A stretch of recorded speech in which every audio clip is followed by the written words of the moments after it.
खूप कमी लोकांच्या नशिबात असतं पहिलं आणि शेवटचा मतदार होण्याचा बहुमान. काय दादा तू एंडिंग केलास तू काय म्हणतोस?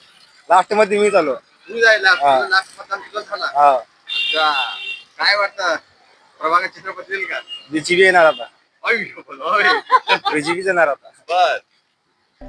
सोलापूर महानगरपालिकेच्या नगरसेवक निवडणुकीत प्रभाग क्रमांक 21 मधील या तरुणासोबत आज असाच एक अविस्मरणीय आणि भाग्यवान क्षण घडलाय.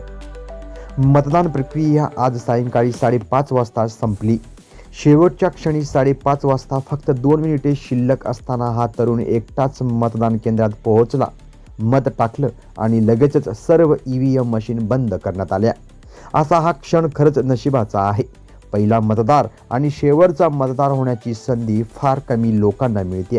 या तरुणाची सध्या शहरात आणि सोशल मीडियावर जोरदार चर्चा आहे. दुपारी 3:30 वाजेपर्यंत मतदानाची टक्केवारी ही 40.39% होती. अंतिम टक्केवारी ही 46.50%च्या आसपास अपेक्षित आहे. मतदान शांततेत पार पडलं. काही ठिकाणी EVM तांत्रिक अडचणी आल्या. उमेदवार आणि कार्यकर्त्यांची धाकधूक आता कमालीची वाढली आहे. कोण मारणार बाजी, कोणाचे स्वप्न साकार होईल आणि कोणाचा भंग होईल हे सगळं उद्या 16 जानेवारी 2026 रोजी सकाळी 10 वाजेपर्यंत सुरू होणाऱ्या मतमोजणीत स्पष्ट होईल. महायुती आणि महाविकास आघाडी यांच्यात काटेकी टक्कर अपेक्षित आहे. अपक्ष उमेदवारही काही प्रभागात जोरदार लढत आहेत.